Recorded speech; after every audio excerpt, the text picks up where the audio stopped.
Well, this is Peter from NT Realty, and today I'm in Prcanj. I'm at this amazing villa. I'm actually with Mandy, who's the owner, and she's going to tell you a little bit more about it. So a little different format to normals. I'm with the seller because she's the one that came here, bought the property and renovated it. So Mandy, tell me a little bit more about the house and what you've done to it. Yeah. Okay, so I came out in 2006, very pioneering time out here. You couldn't buy a table lamp, you couldn't go to a restaurant, there was just nothing around. Things have changed a lot since then. Things have just, in 15, 16 years, changed so dramatically. Fell in love with this house, which is not what it looks like now. It was derelict, the roof had fallen in, all the stone was grey, it had been repointed with cement mortar, which made it look absolutely terrible.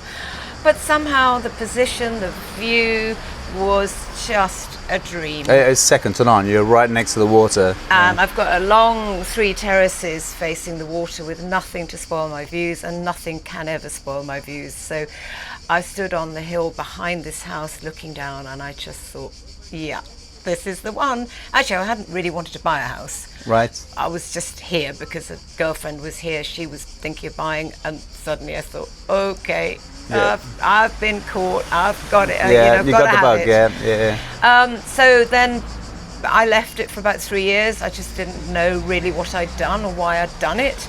Spent every last penny on it. Right. And took me a while just to assimilate what I needed to do. Found eventually a lovely engineer stroke architect who is very well respected in the old town, old Montenegrin family.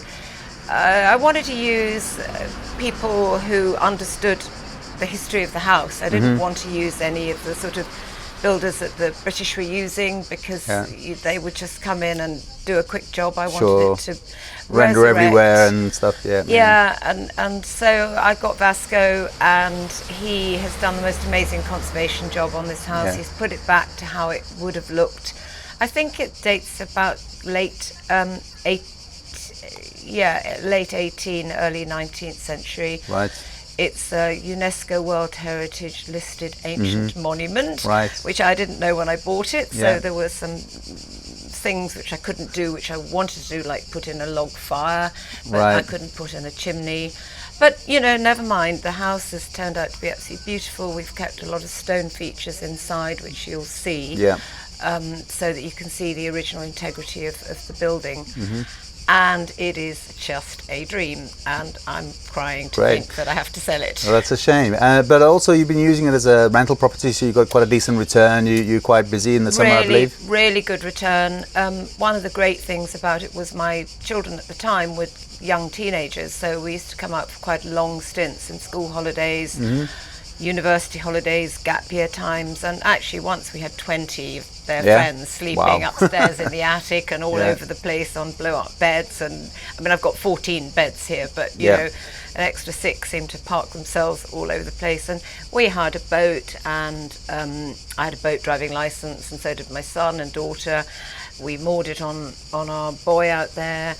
And it was just a dream, but they've all grown up and they've all got proper jobs, so it's too big so you don't need a big family second home. But the families that come here and rent it are sometimes 3 generations, sort of maybe elderly parents. They can sleep on the ground floor bedroom with their own shower room, and then there's the big master suite. 2 more twin bedrooms, and at the top another twin and a big open plan attic space where the teenagers just chill out. 4 beds up there, sofa, TV, and 4 bathrooms. So, you know, it's perfect for all families, and it rents really well. These terraces out here are great. So you've got this dining table here which we're sitting by, then there's another lovely big dining table. I'll give you my romantic story. This is the breakfast terrace. The next one is the vine terrace, and the third one is the fig tree terrace. Fig tree terrace. All covered with dappled shade and beautiful light. No, it's gorgeous. So anyway, so here we are, Prcanj, this amazing property. I hope you like it, and like and subscribe if you like the video, and thank you for watching.